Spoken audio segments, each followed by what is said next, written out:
देखो जो पैराथायराइड होता है इसके अपन ने फंक्शन पढ़ लिया है और इसका मेन काम क्या होता है पैराथायराइड हार्मोन का, कैल्शियम लेवल को इंक्रीज करना। कहाँ पे? अरे ब्लड के अंदर। भाई देख के तो सही बोल दे, सुबह सुबह लेके आ जाते हो क्या? कैल्शियम मेटाबॉलिज्म काम करता है। नेक्स्ट बात करते हैं अपन इसके डिसऑर्डर की।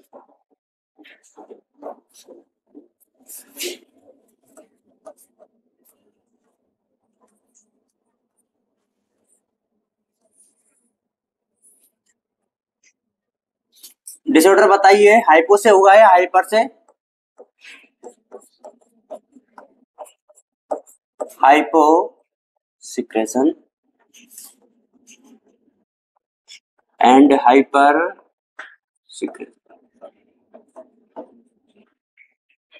ये जो डिसऑर्डर अपन पढ़ रहे हैं वो किसके हैं, थायरोकैल्सिटोनिन के या फिर पीटीएच के? पीटीएच के हैं। किसके हैं? पीटीएच। पीटीएच का फुल फॉर्म पैराथायराइड हार्मोन होता है, ठीक है। हाइपोसिक्रेशन से क्या होगा, कैल्शियम लेवल कम होगा कि ज्यादा होगा? देखो नॉर्मली पीटीएच क्या कर रहा था, लेवल को इंक्रीज कर रहा था। अगर ये खुद ही कम हो जाएगा तो बताइए कैल्शियम का लेवल क्या हो जाएगा, कम हो जाएगा। तो इसकी वजह से क्या है, कैल्शियम डिक्रीज हो जाता है। और हाइपर हो जाता है तो इसकी वजह से इंक्रीज हो जाता है। क्या चीज? कैल्शियम। लेकिन एक चीज इसमें से क्या हो जाती है, कम हो जाती है, दैट इज फॉस्फेट। कैसे काम करता है भी बताते हैं। हाइपोसिक्रेशन की वजह से जो प्रॉब्लम होती है दैट इज कॉल्ड टेनी। नाम तो सुना ही होगा पहले, वही है जो पहले था, वहां पे भी मैंने लिखवाया ही होगा कि ये पीटीएस के लोक सिक्रेशन की वजह से भी होता है। और इसमें जो आ जाता है that is osteoporosis. Osteoporosis. Osteoporosis male में होता है कि फीमेल में होता है? दोनों में होता है। ज्यादातर किस में होता है, फीमेल में। जो फीमेल में होता है वो मेनली किसकी वजह से होता है, एस्ट्रोजन की वजह से। लेकिन इसकी वजह से भी तो हो सकता है। क्या ये जो पीटीएच है वो ओनली फीमेल में मिलेगा?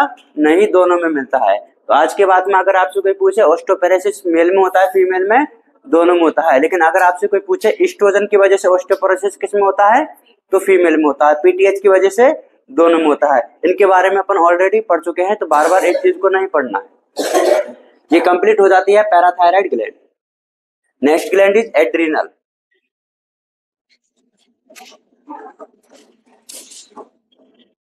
कौन सी ग्लैंड है?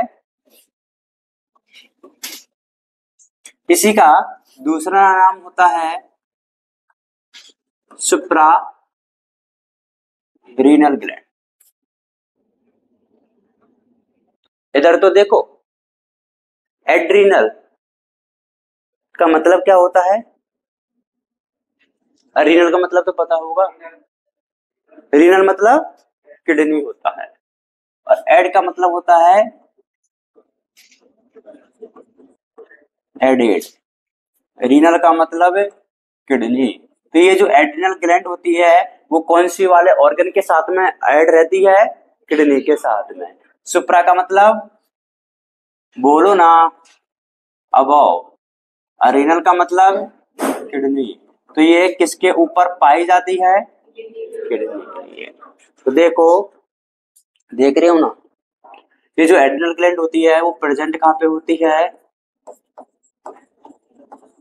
ऑन द हेड पार्ट और सुपीरियर रीजन ऑफ किडनी। पहले की जो एनसीईआरटी थी उसमें सुपीरियर की जगह लिखा हुआ था एंटीरियर, जिसको अब करेक्ट करके क्या लिख दिया गया है, सुपीरियर। क्योंकि एंटीरियर का मतलब क्या हो जाता है, आगे। सुपीरियर का मतलब ऊपर। तो जो किडनी होती है उसके ऊपर ही क्या पाई जाती है, जैसे कि ये है आपकी प्यारी प्यारी सी एक किडनी, और इसी के यहाँ पे क्या पाई जाती है,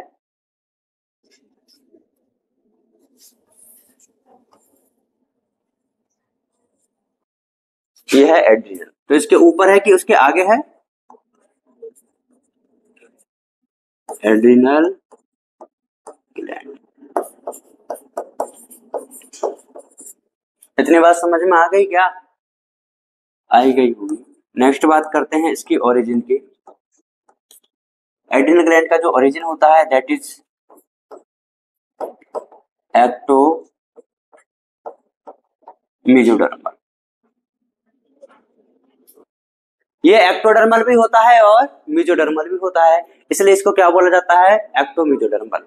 अच्छा ये बताइए कि ये जो मैंने ओरिजिन लिखा है, मैंने लिखा है एक्टोमेसोडर्मल, क्या मैं इसको मीजो एक्टोडर्मल लिख दूं?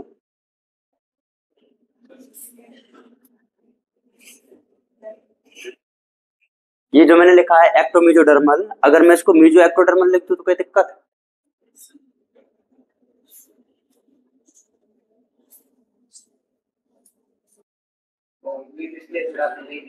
क्या?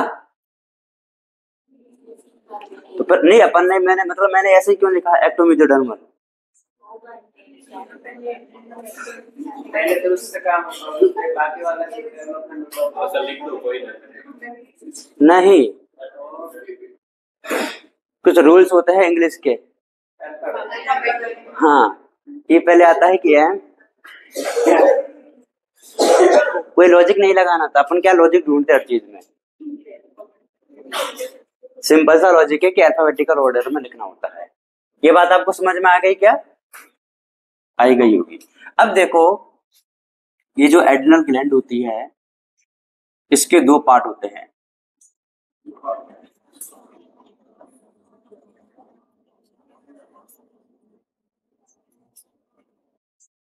कितने पार्ट हैं? दो।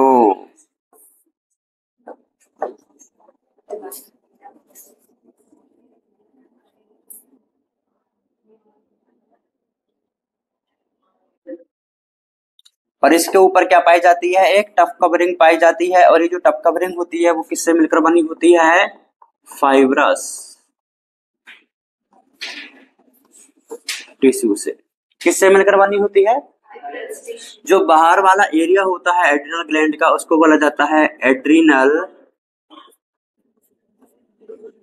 कॉर्टेक्स, और जो ये अंदर वाला होता है इसको बोला जाता है एड्रिनल मेडुला। क्या बोलेंगे? Adrenal medulla.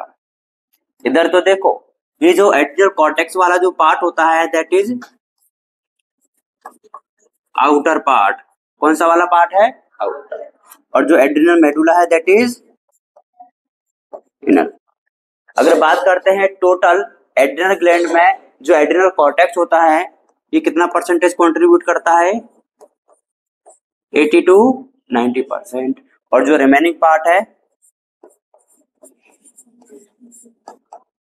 वो कौन सा वाला है? Adrenal medulla. अब बात करते हैं इनका ओरिजिन। इसका जो ओरिजिन होता है दैट इज मेसोडर्मल, और इसका कौन सा होता है? एक्टोडर्मल। तो अगर देखो, अगर अपन इनकी प्रेजेंस के बेसिस पे अगर उसका नाम लिखते हैं तो क्या लिखते हैं फिर? Meso ectodermal. लेकिन वो प्रेजेंस के बेसिस पे नहीं है, किस बेसिस पे लिखा गया है? अल्फाबेटिकली ऑर्डर है। ये आपको समझ में आया उसका डिस्ट्रीब्यूशन कैसे होता है एड्रिनल कॉर्टेक्स और एड्रिनल मेडुला का? ठीक है। अब अपन सबसे पहले किसके बारे में पढ़ेंगे? एड्रिनल कॉर्टेक्स के बारे में, मेडुला के बारे में? कॉर्टेक्स के बारे में पढ़ेंगे।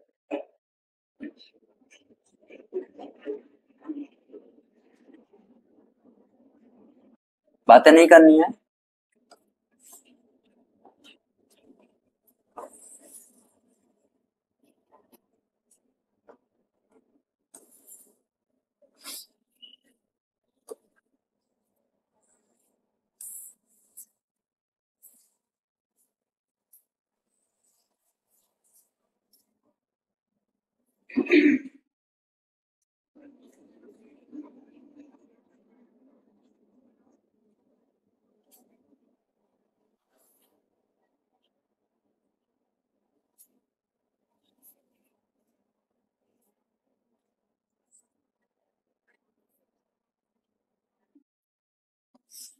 इधर देखिए, ये जो एड्रिनल कॉर्टेक्स होता है वो भी खुद 3 पार्ट में डिवाइडेड रहता है। कितने पार्ट में? 3 पार्ट में। सबसे बाहर वाला जो पार्ट होता है उसको बोला जाता है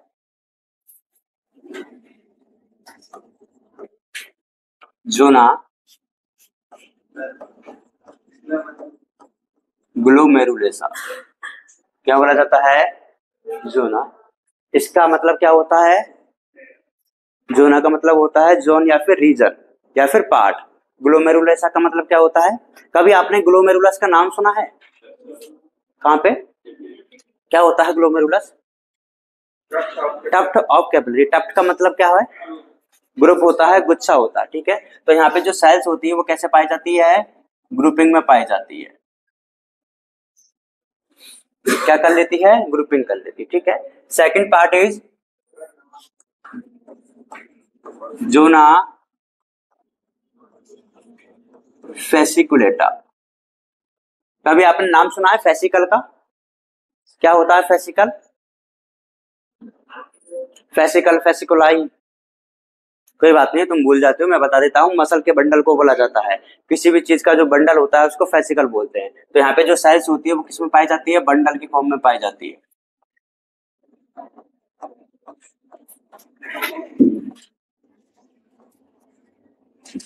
ठीक है, तो ये हो गया है जोना फेसिकुलेटा। एक और पार्ट कौन सा होता है? जोना रेटिकुलेटा। कभी आपने नाम सुना है रेटिकुलर? रेटिकुलरिस, क्या मतलब होता है इनका? कोई बात नहीं, तुम भूल जाते हो, मैं बता देता हूँ। नेटवर्क होता है। क्या होता है? नेटवर्क। तो यहाँ पे जो सेल्स होती है वो किसके फॉर्म में पाई जाती है? एक नेटवर्क की फॉर्म में पाई जाती है। सब मेरे को याद रखना पड़ता है ना। ठीक है, यहाँ पे नेटवर्क बन जाता है और इन तीनों को ही मिला करके हम बोल देते हैं एड्रिनल कॉर्टेक्स। क्या बोल दिया जाता है? Adrenal cortex. इसमें आपसे ये क्वेश्चन पूछा जाता है कि सबसे वाइडेस्ट या फिर ब्रॉडेस्ट जो पार्ट होता है वो कौन सा वाला होता है? तो आप देख के बता सकते हैं कि कौन सा वाला सबसे बड़ा पार्ट है। हाँ,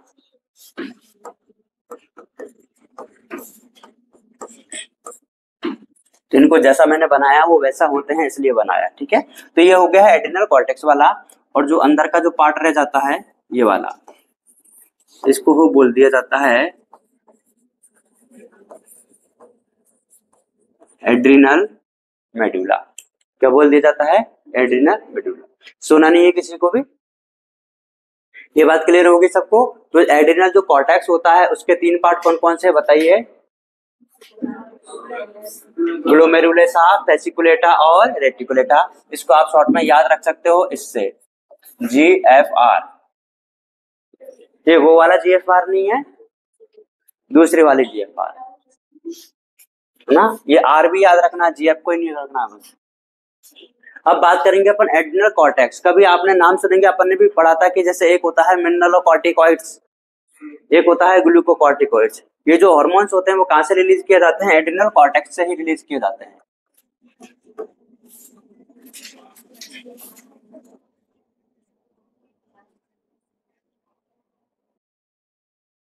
ये जो एड्रिनल कॉर्टेक्स के हार्मोन होते हैं इनके लिए अपन यूज करते हैं कॉर्टिकॉइड्स। क्या यूज करते हैं? जैसे कि मिनरलोकॉर्टिकॉइड्स, ग्लूकोकॉर्टिकॉइड्स। तो ये कॉर्टिकॉइड्स का मतलब बता सकता है कोई?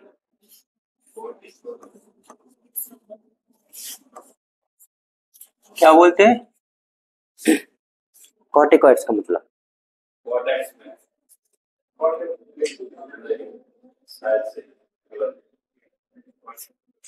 देखो, बोलो तो ऐसा बोलो कि गलत भी सही लगे। आधा काम कॉन्फिडेंस से होता है। अब बोल के हंसना, इसका मतलब तो क्या है? आधा ही सही हुआ है तेरा।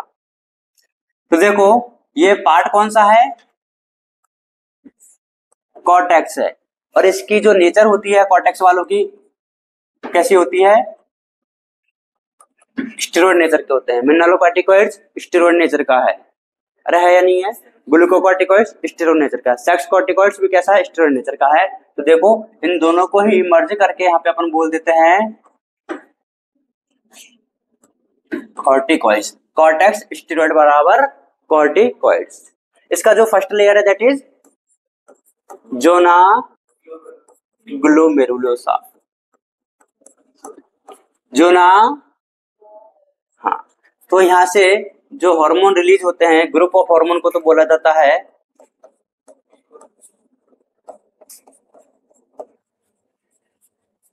मिनरलो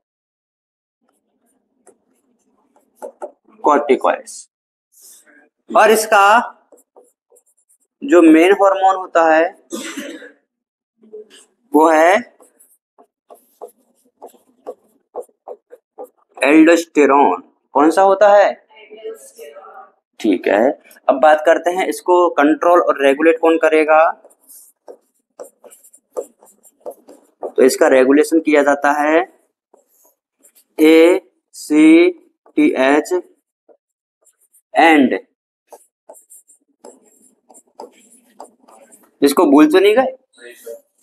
और थोड़ा सा याद दिला देता हूं, इसको तो नहीं बोले ना? हाँ, भूलना जाना है ना। तो इसका जो ग्रुप होता है उसको तो क्या बोल दिया जाता है? मिनरलोकॉर्टिकॉइड्स। जो मेन हार्मोन होता है उसको क्या बोल दिया जाता है? एल्डोस्टेरोन। और रेगुलेशन जो करता है इसके कौन कौन से होते हैं? ACTH एंड ट्रांस करता। समझ गए क्या बात को? समझ गए? ठीक है। नेक्स्ट जो लेयर होती है उसका नाम बताइए। जोना। हाँ,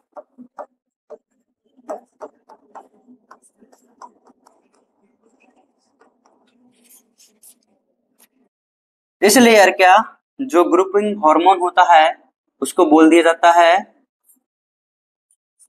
ग्लूकोकॉर्टिकॉइड्स। क्या बोलेंगे? ग्लूकोकॉर्टिकॉइड्स। इसका जो मेन हार्मोन है, अरे वाह क्या बोलता है, एकदम सही, कॉर्टिसोल। क्या होता है? कॉर्टिसोल। और कॉर्टिसोल को आपको याद रखना है, इसको बोला जाता है लाइफ सेविंग हार्मोन। क्यों बोला जाता है मैं बताऊंगा। आई नो तुम्हें भी आता है, फिर भी मैं बताऊंगा ना। ग्लूकोकॉर्टिकॉइड्स और कॉर्टिसोल। अब इसके रेगुलेशन की बात करते हैं। इसका रेगुलेशन कौन करेगा? केवल ACTH। इसलिए आपको याद हो तो अगर मैं बता देता हूं, जब मैं वो अपन पिट्यूटरी ग्लैंड के बारे में पढ़ रहे थे तो वहां पे आया था ACTH के बारे में। ACTH में मैंने एरो करके लिखवाया होगा एड्रिनल कॉर्टेक्स, उसमें एक और करके लिखवाया होगा कॉर्टिसोल। मैंने इसका नाम नहीं लिखवाया क्योंकि कॉर्टिसोल को केवल यही रेगुलेट कर रहा है, लेकिन इसको तो ये भी कर देगा। और मैंने वहां पे बोला भी था कि मैंने ये क्यों लिखा है, मैं इसका रीजन बताऊंगा। और वो दिन आ चुका है, जो मैं बोलता हूं वो मैं करता हूं। ठीक है, तो करके दिखाता नहीं हूं। जोना फेसिकुलेटा हो गया है। तीसरी लेयर कौन सी है? जोना रेटिकुलेटा। इसको रेटिकुलरिस भी बोल दिया जाता है ना, तो घबराने की बात नहीं है अगर आपको वो मिल जाता है तो। इसका जो ग्रुपिंग हार्मोन है उसको बोला जाता है सेक्स स्टेरॉइड्स। क्या बोल दिया जाता है? सेक्स। अब इसमें अलग अलग हार्मोन आते हैं।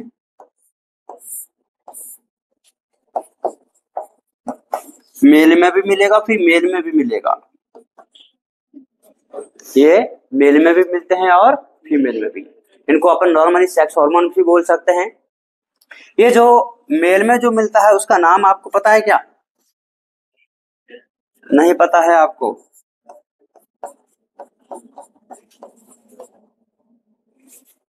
ये होता है दिया, DHEA, दिया।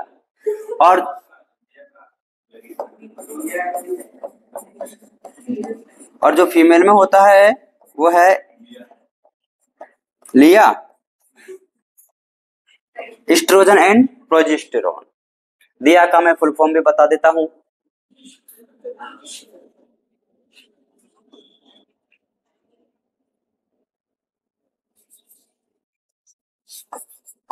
Di hydroxy एपीएंड्रो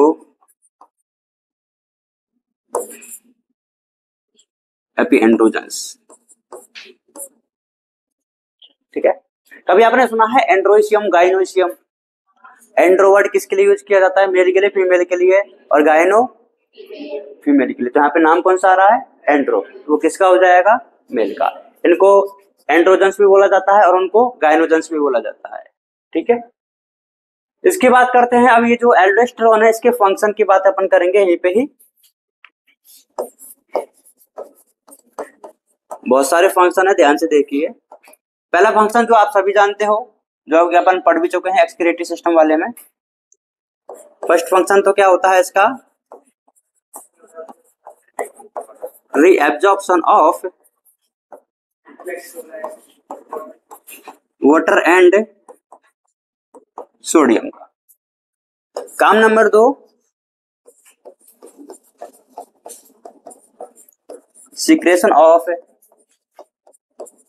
potassium and phosphate. Function number 3, osmo regulation. आपको सब ये सिमिलर से ही लगेंगे, लेकिन अलग अलग तरीके से बोलने का बस वो है difference. Body fluid regulation,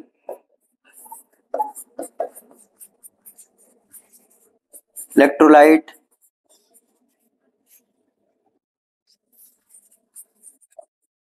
balance. ठीक है, इसके अलावा और भी जैसे कि जीएफआर का भी आ जाएगा, ऑस्मोटिक प्रेशर का भी आ जाएगा। ठीक है, लेकिन सारे क्या है? रिलेटेड टर्म्स, तो आप ऐसे कन्वर्ट तो कर सकते हो ना। ठीक है, जैसे ऑस्मो रेगुलेशन की जगह आ जाएगा सॉल्ट एंड वाटर का बैलेंस करता है, तो वो बात एक ही। ठीक है, ये फंक्शन होते हैं इसके। नेक्स्ट बात करते हैं पर कॉर्टिसोल की। कॉर्टिसोल के बहुत बढ़िया बढ़िया फंक्शन होते हैं। सबसे पहला इसका जो काम होता है, लाइफ सेविंग हार्मोन। क्या होता है? ये किसको सेव करेगा? लाइफ को। तो हमारी जो लाइफ है, मतलब हमारी जो लाइफ है वो तो कब सेव होगी? जब हमारी बॉडी सेव रहेगी। और हमारी बॉडी किससे बनी हुई है? मेजर पार्ट बताइए, मतलब डिक्रीजिंग ऑर्डर में बताना। ऑर्गन सिस्टम से बनी हुई है। ऑर्गन किससे बने हुए हैं? ऑर्गन से।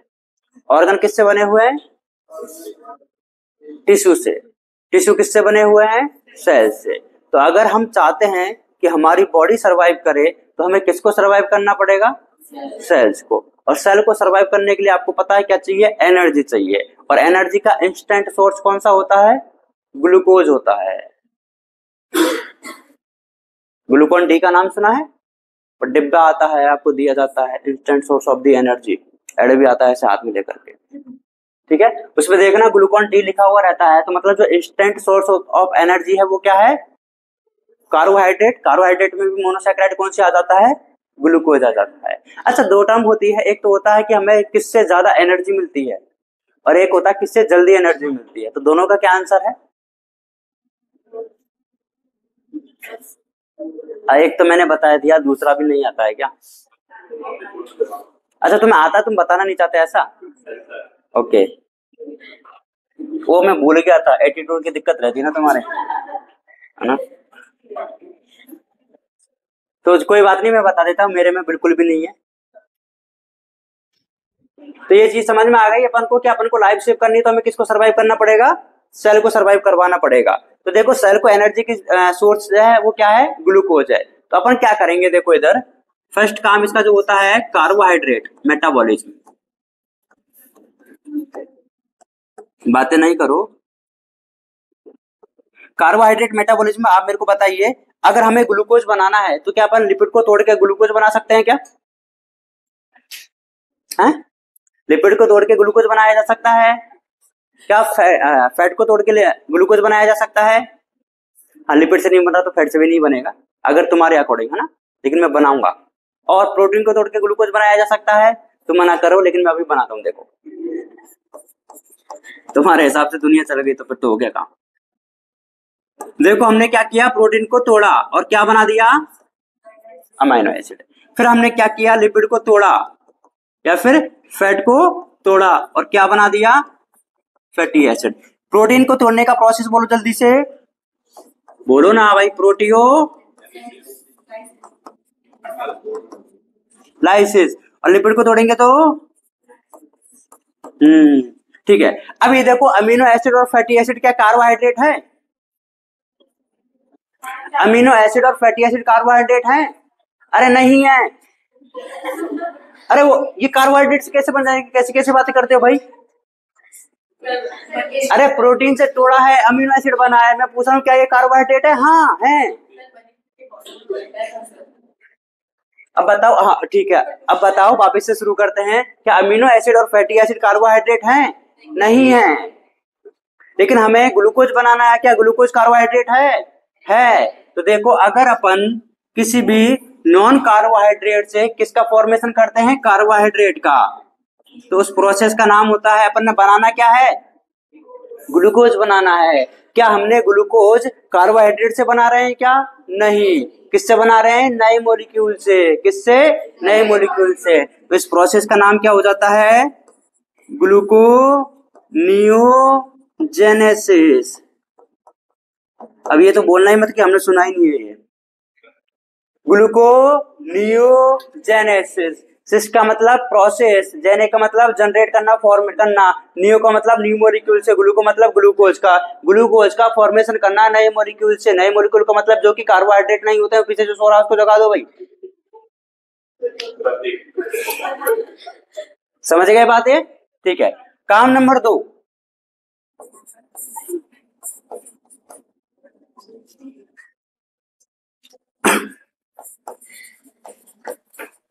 सेलुलर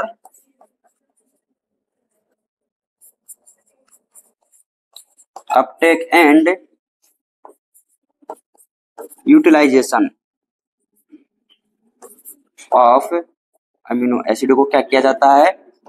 इनहिबिट किया जाता है। क्या किया जाता है?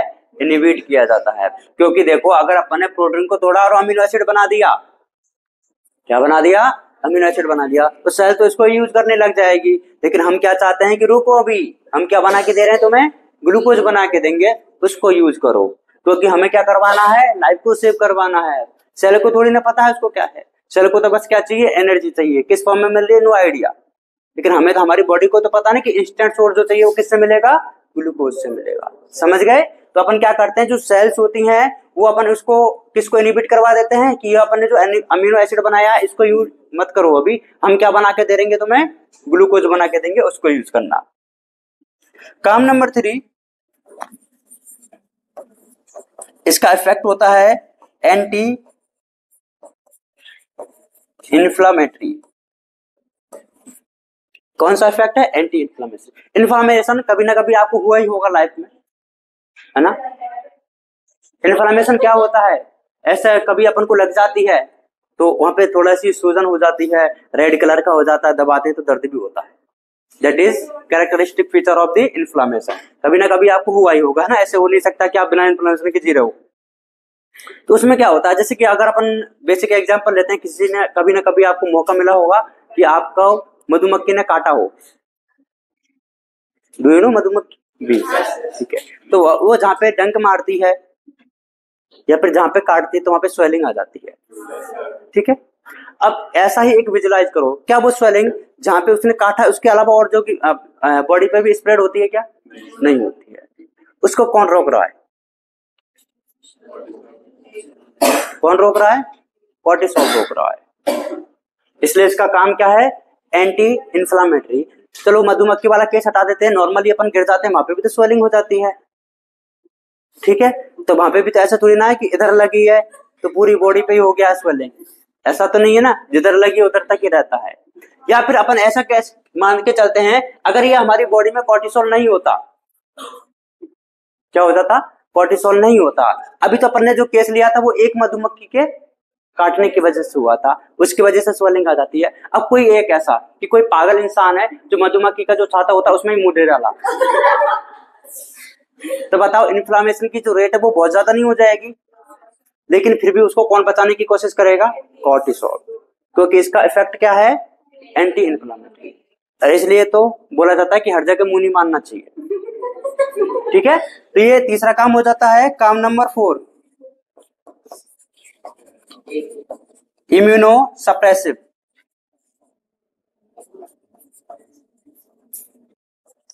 जब भी ऑर्गन ट्रांसप्लांट किया जाता है तो कुछ सर्जरी के बाद में उनको कौन सी ड्रग दी जाती है, इम्यूनोसप्रेसेंट दी जाती है, और इम्यूनोसप्रेसेंट के तौर पर अपन क्या भी दे सकते हैं, कॉर्टिसोल भी दिया जा सकता है।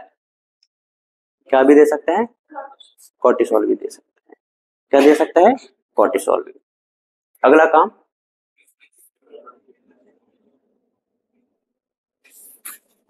सारे काम इंपॉर्टेंट है। नेक्स्ट काम इसका होता है आरबीसी फॉर्मेशन में, आरबीसी के फॉर्मेशन को क्या बोल दिया जाता है, हैं, एरिथ्रोपाइसिस।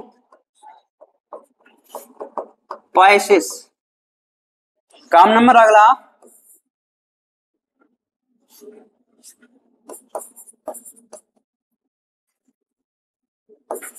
It regulate cardiovascular activity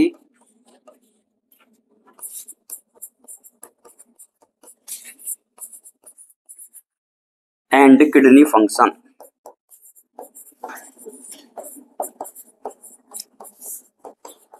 cardiovascular activity को भी कंट्रोल करता है और किडनी फंक्शन को भी क्या करता है, करता है। ये काम होते हैं इसके कॉर्टिसोल के। कौन कौन से काम हो गए, एक तो कार्बोहाइड्रेट का मेटाबॉलिज्म करवाएगा, दूसरा क्या होता है, अमीनो एसिड के सेलुलर अपटेक को इनहिबिट करेगा। क्या करेगा, इनहिबिट करेगा। नेक्स्ट काम कौन सा होता है, एंटी इन्फ्लामेटरी होता है। नेक्स्ट काम कौन सा होता है, इम्यूनो सप्रेसिव की तरह भी काम करता है, आरबीसी का फॉर्मेशन भी करवा देता है और रेगुलेट करता है किसको। अच्छा, अगर मैं आपसे पूछूं क्या कॉर्टिसोल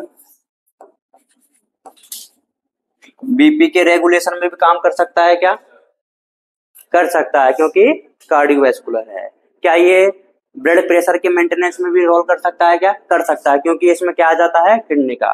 क्या ये ऑस्मो रेगुलेशन में भी काम कर सकता है, क्या कर सकता है, क्योंकि इसमें किडनी का फंक्शन आ जाता है। तो इससे रिलेटेड टर्म अपन कोई से भी यूज कर सकते हैं, तो घबराने की बात नहीं है, क्योंकि मुझे पता है आप इतने समझदार तो हो कि इससे थोड़ा सा तो निकाल ही सकते हो ना कि कार्डियो का मतलब क्या होता है, वेस्कुलर का मतलब क्या होता है, किडनी के जो भी फंक्शन होंगे सब में ये काम करेगा। तो उसके काम हो चुके हैं, इसके काम हो चुके हैं, और इधर कौन सा है, ये सेक्स स्टेरॉइड, इसके तो काम मैंने बता ही दिए हैं। ठीक है, इधर तीन चीजें जो एनसीईआरटी बोलती है कि ये जो मेल में ड्यूरिंग प्यूबर्टी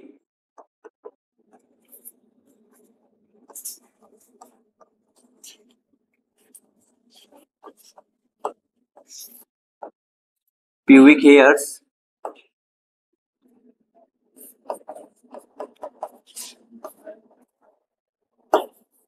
facial hairs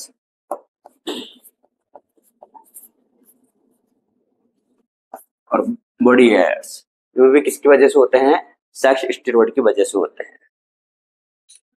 ये हो जाता है एड्रिनल कॉर्टेक्स का पार्ट कंप्लीट। नेक्स्ट बात करेंगे अपन एड्रिनल मेडुला की। उससे पहले नोट करो, आगे कर देंगे।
एड्रिनल मेडुला का जो ओरिजिन होता है वो कौन सा होता है, एक्टोडर्मल होता है,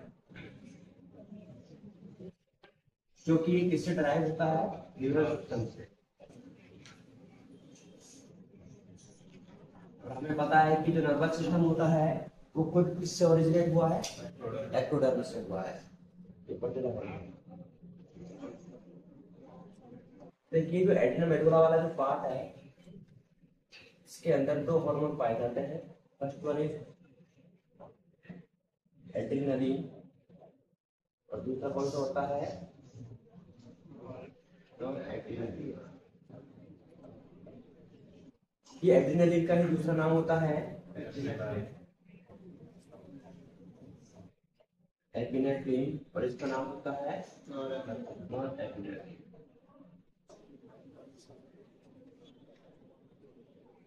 और इन दोनों को मिलाकर के ही बोल दिया जाता है क्या, बोल दिया जाता है कैटेकोल अमाइंस। क्या बोल दिया जाता है, कैटेकोल अमाइंस। कभी आपने केमिस्ट्री पढ़ते हो थोड़ी बहुत, ऑर्गेनिक केमिस्ट्री पढ़ते हुए उसमें कभी आया है कैटेकोल, डिफरेंट डिफरेंट नाम सुनते हैं ना, टोलुइन होता है, फेनिटोल होता है, एनिसोल होता है, वैसे कैटेकोल भी होता है। ठीक है, तो ये जो एड्रिनलिन है और नॉर एड्रिनलिन है, दोनों को अपन ने क्या बोला है, कैटेकोल अमीन बोला है, क्योंकि इनके पास में कौन सा ग्रुप पाया जाता है, केमिकल ग्रुप कैटेकोल पाया जाता है, इसकी वजह से। अब इनके फंक्शन की बात करते हैं अपन, ये दोनों मिलकर के एक साथ में काम करते हैं। ठीक है, तो ये काम किसकी चीज में करेंगे, जो भी इमरजेंसी कंडीशन होती है,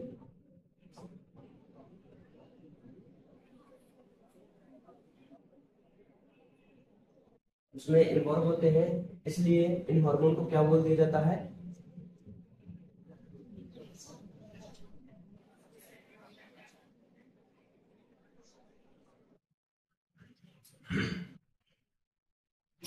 कौन सा हार्मोन बोलते हैं। और ये जो एड्रिनल होती है ग्लैंड, इसको बोला जाता है 3F ग्लैंड। क्या बोला जाता है, 3F। तो जो 3F बोलते हैं वो किसकी वजह से, मेडुला वाले पार्ट की वजह से ही बोला जाता है। 3F में क्या क्या पार्ट आ जाते हैं, फियर,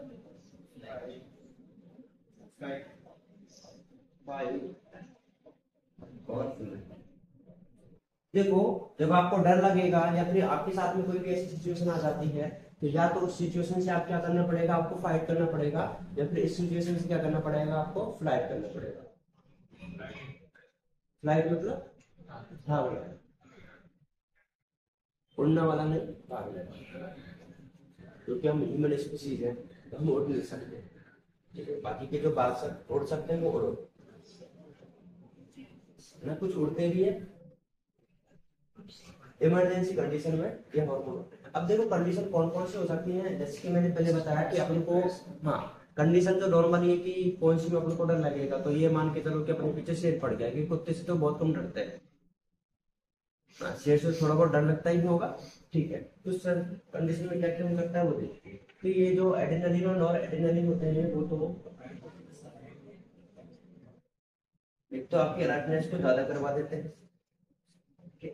अब आपके पीछे कोई भी शेर पड़ रहा है, बताइए आपका जो स्केलेटल मसल्स है उनको ग्लूकोज ज्यादा चाहिए कि कम चाहिए, कम चाहिए कि ज्यादा चाहिए, ज्यादा चाहिए, ठीक है।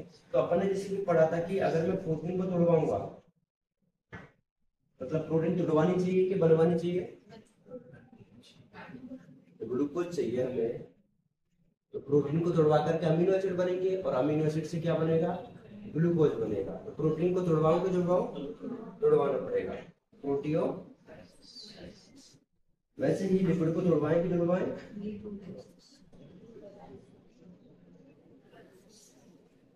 और ग्लूकोज को बनवाएं कि जुड़वाएं, बनवाना पड़ेगा, ग्लूकोनियो। जब आप भागोगे तो आपकी जो प्यूपिल है वो डायरेक्ट होगी, कॉन्स्ट्रिक्ट होगी, डायरेक्ट होगी। क्या आपको भूख लगेगी, क्या सलाइवेशन होगा, नहीं होगा।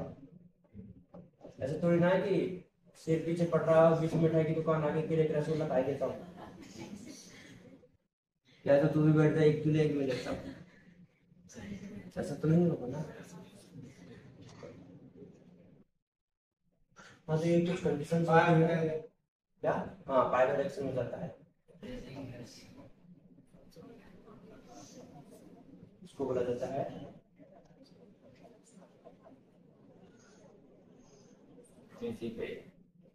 अब बोलते हैं ना रोंगटे खड़े हो जाते हैं ना, पाई डायरेक्शन हो जाता है। उसके बाद में आपकी दिल की धड़कनें बढ़ जाती है और रेस्पिरेटरी रेट भी बढ़ जाती है।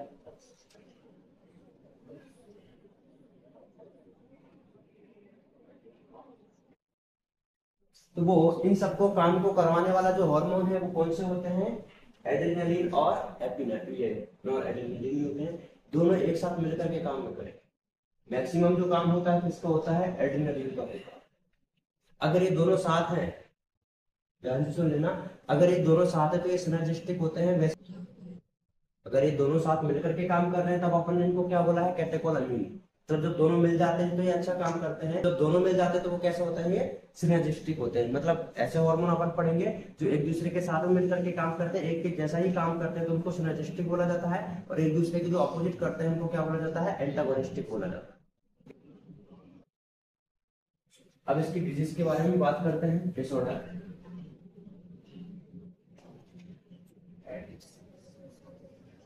तो कॉर्टेक्स के अलग से थोड़ी ना लिखवा है डिसऑर्डर।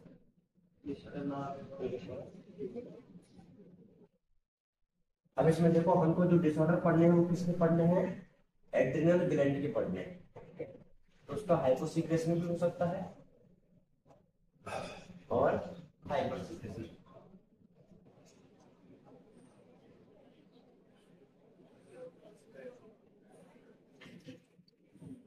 हाइपो में आ जाता है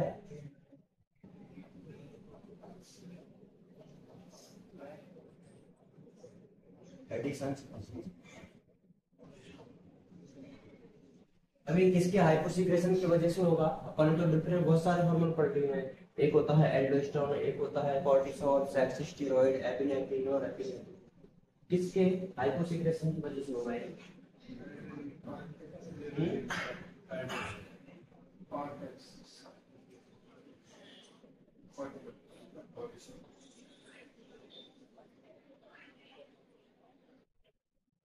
इसकी वजह से होता है ग्लूकोकॉर्टिकॉइड्स, और उसमें भी कौन सा वाला, कॉर्टिसोल।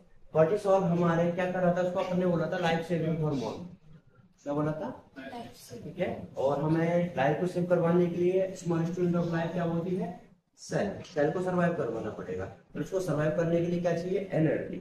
और उसको एनर्जी किसकी फॉर्म में मिलती है, फोन में चलाना है, ग्लूकोज की फॉर्म में। किसकी फॉर्म में, ग्लूकोज। तो अब ये क्या करेगा कि जब हमारी बॉडी में ग्लूकोज ही कम हो जाएगा तो बताओ एनर्जी रहेगी क्या, नहीं रहेगी। इसकी वजह से क्या होने लग जाता है, एनर्जी, उसकी वजह से एक्यूट वीकनेस,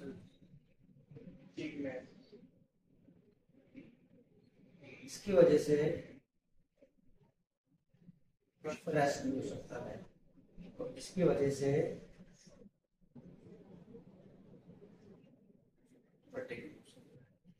फटीग जानते हो क्या होता है, थक जाता है। जब एनर्जी नहीं रहेगी तो थकेंगे, एनर्जी नहीं रहेगी तो स्ट्रेस में रहेंगे और वीकनेस भी आ जाती है, दैट इज एडिशन डिजीज। तो किसकी वजह से होता है ये, कॉर्टिसोल के हाइपोसिक्रेशन की वजह से। नेक्स्ट बात करते हैं हाइपरसिक्रेशन। हाइपरसिक्रेशन में आ जाता है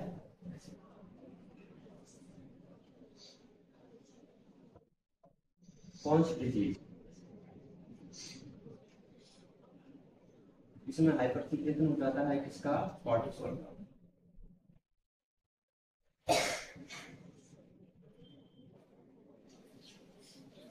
इसका हो जाता है कॉर्टिसोल का होगा एंडोस्टेरोन।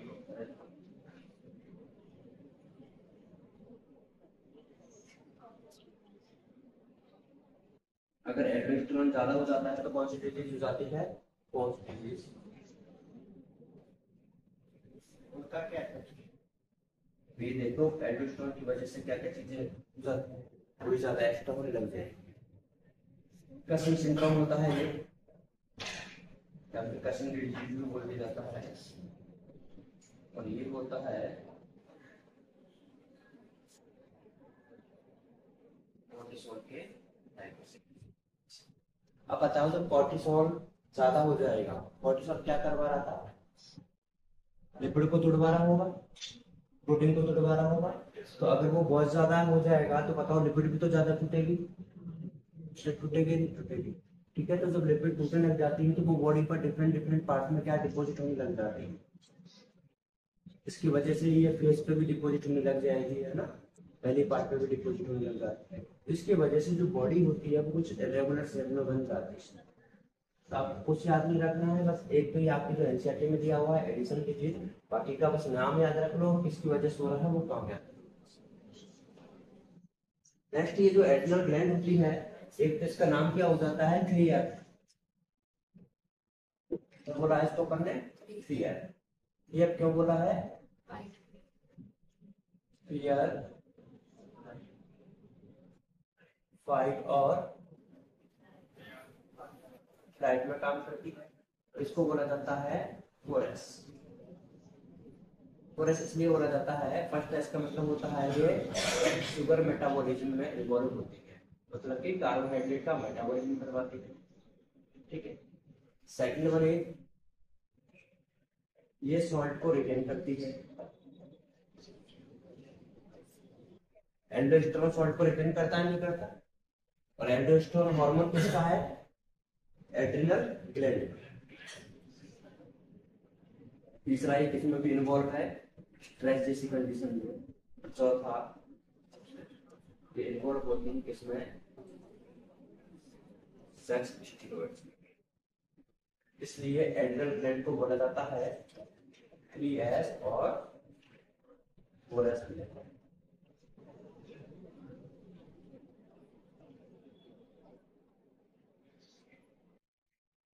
ये एड्रिनल ग्लैंड खत्म हो जाती है, नोट कर लो।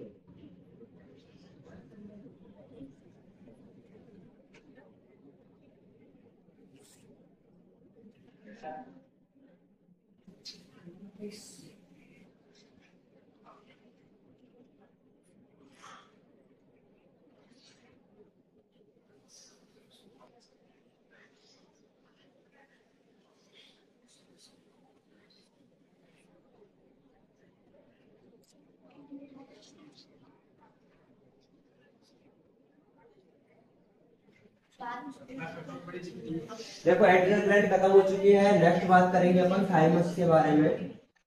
बातें मत करो, अरे थाइमस पढ़ा दूं पहले, ऐसी बात नहीं मेरे को फीमेल नहीं आती, आती है वो भी।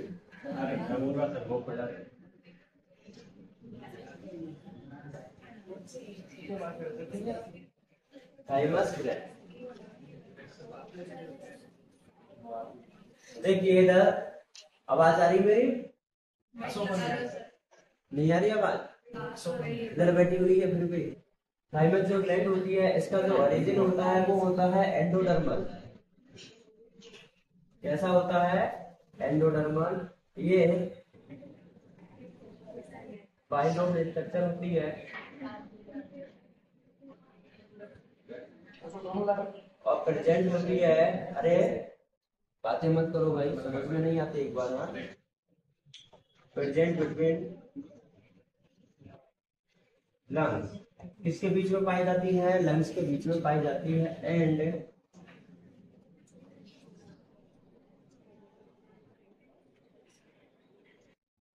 Ventral side of iota.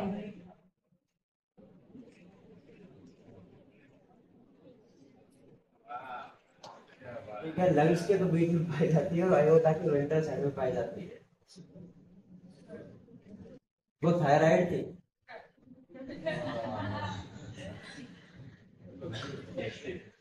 कोई बात नहीं, तुम भूल जाते मैं याद रखूंगा। समझ गया था पेज ब्लड के क्या देखना चाहिए।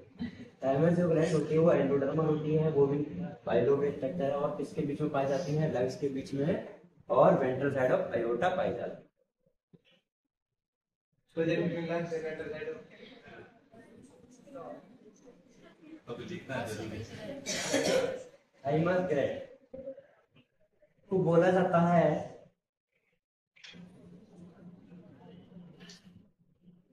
Form of immunity.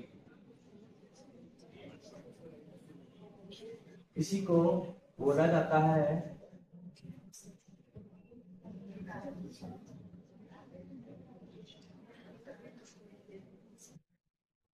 Training school of T lymphocyte. कभी आपने बी लिम्फोसाइट और टी लिम्फोसाइट का नाम तो सुना ही होगा ना। तो उसमें जो टी लिम्फोसाइट है उसमें टी का मतलब क्या होता है?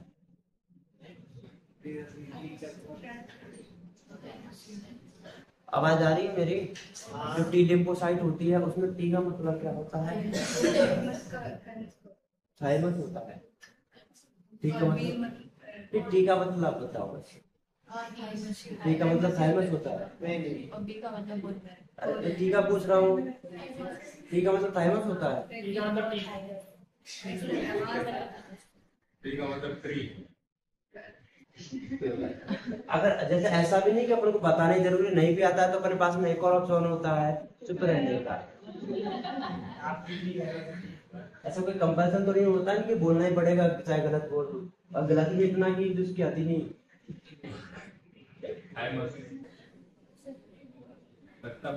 जैसे मेरे को भी तुम कोई चीज पूछते तो नहीं आती तो मैं क्या बोलता हूँ कि अभी नहीं पता, मैं बता दूंगा बाद में।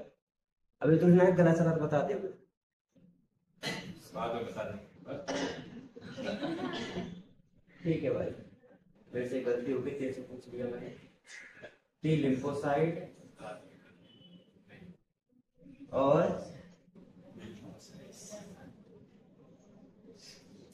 B lymphocyte. जैसा कि आपने बताया, आप में से कुछ ने बताया कि टी का मतलब थाइमस होता है, ये बात सही है। आप में से कुछ बता दो कि बी में बी का मतलब क्या होता है? बोन मैरो होता है। झूठ बोलती है।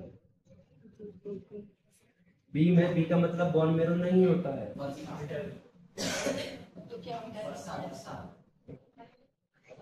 तीन बार तो मैंने ही बता दिया है इसी क्लास में।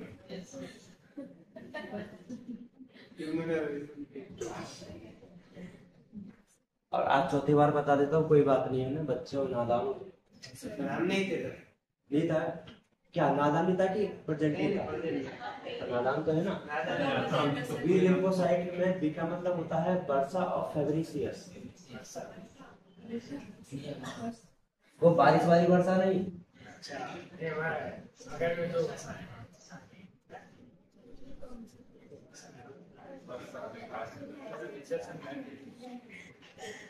रिसेप्शन वाली वर्षा नहीं है, वो तो कम नहीं है। रिसेप्शन पे ध्यान ही क्यों देता? वर्षा ठीक है। बी में बी का मतलब बॉन्ड नहीं होता है, क्या होता है? Bursa of Fabricius. और इसमें टी का मतलब क्या होता है? थाइमस होता है। ये अपन ने जो नाम लिखे हैं ना, क्या बोला सर मैंने? क्या बोला तुमने? हाँ, एक टी वाला सही बोला था। तो सर ये क्या होता है? ये क्या होता है, जो बर्ड्स होती है ना उनमें, हाँ चिड़िया, उनके अंदर एक स्ट्रक्चर पाई जाती है क्लोए का। क्लोए का, हाँ क्लोए की साइड में एक स्ट्रक्चर पाई जाती है, उसको बोला जाता है बर्ड्स ऑफ फेब्रिसियस। तो सबसे पहले जो बिल्डिंग देखी गई थी, कहाँ पे देखी गई थी? उसमें देखी गई थी, इसलिए इसका नाम क्या रखा जाता है? Building side. लेकिन अपन या फिर आधे टीचर भी इसको क्या बता देते हैं? बी को बोन मैरो बता देते हैं, क्योंकि इसका मैच्योरेशन काम पे होता है, होता है वो ओरिजिनेट करवाता है या फिर रेस्पॉन्सिबल होता है सीएमआई के लिए। सीएमआई का फुल फॉर्म होता है सेल मीडिएटेड इम्यूनिटी, और ये होता है एएमआई। एएमआई का फुल फॉर्म होता है एंटीबॉडी मीडिएटेड इम्यूनिटी। क्या आप में से किसी के दूसरे नाम पता है? इसका होता है वो बी का, इसका होता है। देखिए इधर, कभी अगर आपको पता हो थोड़ा सा भी कि जो लिम्फोसाइट है वो एंटीबॉडी का फॉर्मेशन करवाती है, क्या करवाती है? इसका किधर फॉर्मेशन करवाती है वो पता नहीं है।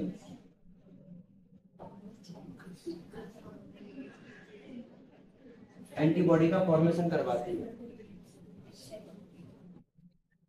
किसका फॉर्मेशन करवाती है? एंटीबॉडी का। लेकिन ये बी लिम्फोसाइट एंटीबॉडी का फॉर्मेशन तब तक नहीं करवा सकती तब तक कि इसको टी लिम्फोसाइट बोले नहीं कि तुम क्या बनाओ, एंटीबॉडी बनाओ। बनाती तो कौन है? टी लिम्फोसाइट, लेकिन वो एंटीबॉडी कब तक नहीं बनाएगी? जब तक कि उसको कौन नहीं बोलेगा? टी लिम्फोसाइट नहीं बोलेगा। तो ये जो टी लिम्फोसाइट है इसको किसको, बी लिम्फोसाइट को क्या देती है? स्टिमुलस देती है। क्या बनाने के लिए? एंटीबॉडी। ये ऊपर देखिए थाइमस ग्लैंड को बोला जाता है फ्रंट ऑफ इम्यूनिटी। इम्यूनिटी मतलब आपकी इम्यून सिस्टम। आपका इम्यून सिस्टम मेजरली किस पे डिपेंड करेगा? सीएमआई और एएमआई पे। और इनको बनाने वाले का जो काम है वो कौन है? Mainly thymus gland. बिकॉज अगर आपकी बॉडी के अंदर एंटीबॉडी नहीं बनेगी तो क्या आपका इम्यून सिस्टम स्ट्रांग रहेगा? नहीं रहेगा। और एंटीबॉडी को बनाने का काम किसका है? बी लिम्फोसाइट को। लेकिन बी लिम्फोसाइट को अगर ये काम करना है तो कौन बोलेगा? T lymphocyte. और टी लिम्फोसाइट का ये ट्रेनिंग स्कूल कौन है? थाइमस। इसलिए थाइमस को क्या बोला है? Throne of. थ्रोन समझते हो क्या? हाँ, ताज सिंहासन है ना। तो आपकी जो मेनली जो इम्यूनिटी है वो डिपेंड किस पे कर रही है? इस पे कर रही है। किस पे कर रही है? थाइमस ग्लैंड पे कर रही है। कौन? क्या? डिपेंड। इसलिए आपने नोटिस किया होगा, नोटिस तो क्या डेली का ही काम है तुम्हारा नोटिस करने का। हाँ, इतनी बात समझ में आ गई ना तुम्हें? अब आपने नोटिस किया होगा कि जैसे जैसे हमारी एज बढ़ती जाती है, क्या बढ़ती जाती है? एज बढ़ती जाती है। और अपन एक सर्टेन एज के बाद में ओल्ड एज कहलाते हैं। ओल्ड एज में जाने के बाद में हमारी जो इम्यून सिस्टम होता है वो वीक होने लग जाता है। ऐसा क्यों? हम बीमार होने लग जाते हैं। ऐसा क्यों? मेरी ओल्ड एज अभी नहीं आई है ना, मैं बीमार हूँ इसलिए इससे मेरे को दर्द ना करे। क्या होने लग जाता है? देखो जैसे जैसे एज बढ़ती है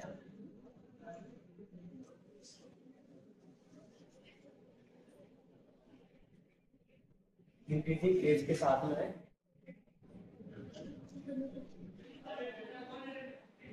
थाइमस ग्लैंड क्या होने लग जाती है?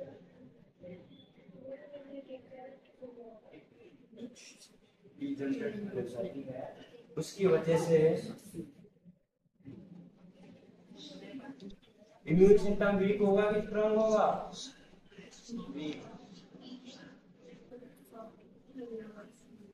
और डिजीज जल्दी होगी कि नहीं होगी?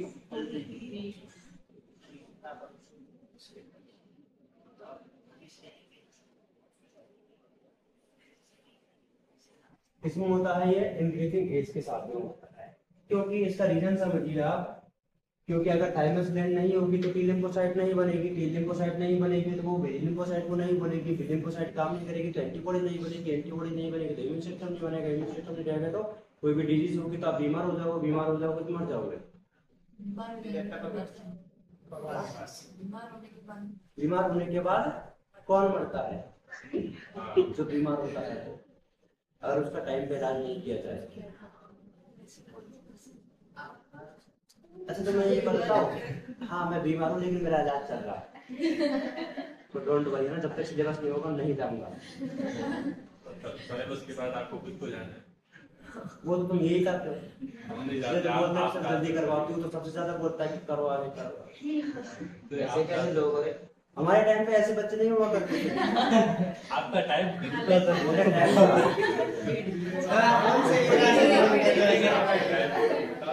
इसलिए बहस कर लेते भैया। सर आपका टाइम अभी है क्या? आपका टाइम जो चल रहा है आप बोल रहे हो जब मैं स्टूडेंट हुआ करता था टाइम की बात कर रहा हूँ। ये उस जमाने की बात है। किसका? मैं देखता ही नहीं। चलो इसको एक बार कंप्लीट करते हैं। ये मैंने आपको बता दिया, मैं इसकी डिसऑर्डर भी बता देता हूँ। वैसे इसका जो डिसऑर्डर है मैं आपको ऑलरेडी बता चुका हूँ, अगर आपको याद आ जाए तो।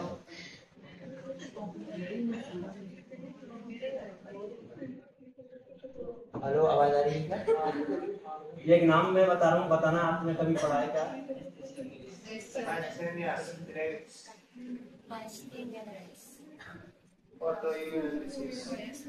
सुना है क्या नाम? ये होता है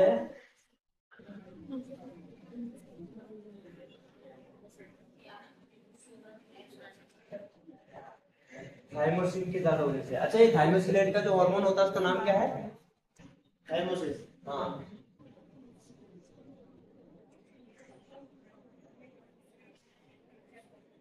हार्मोन का नाम है थायमो, या फिर इसको भी बोल दिया जाता है थायमिन। वो नाइट्रोजन बेस वाला थायमिन नहीं है।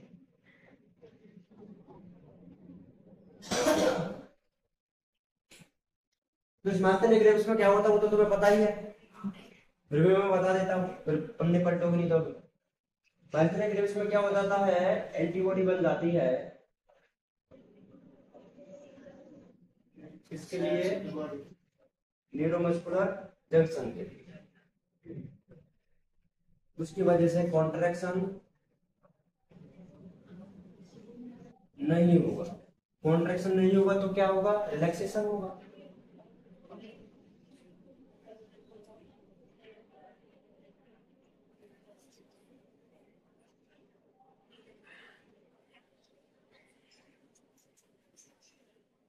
लॉन्ग टाइम तक रिलैक्स रहती है, उसकी वजह से हौले हौले धीरे धीरे स्लोली स्लोली मसल डिजनरेट होने लगती है।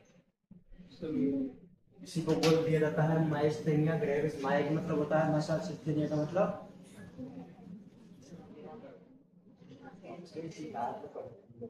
इससे का मतलब क्या होता है? मैं पूछा हूँ, मैं बता चुका हूँ इसके। एक बार और बता दो। नहीं,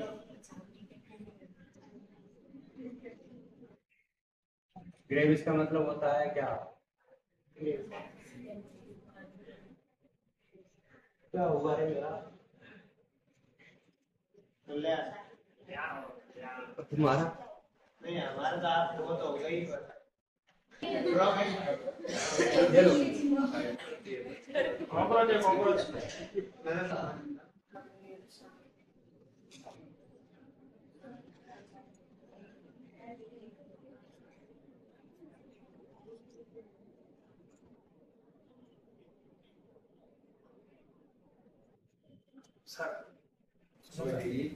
थाइमस ग्लैंड का काम कौन करता है सर?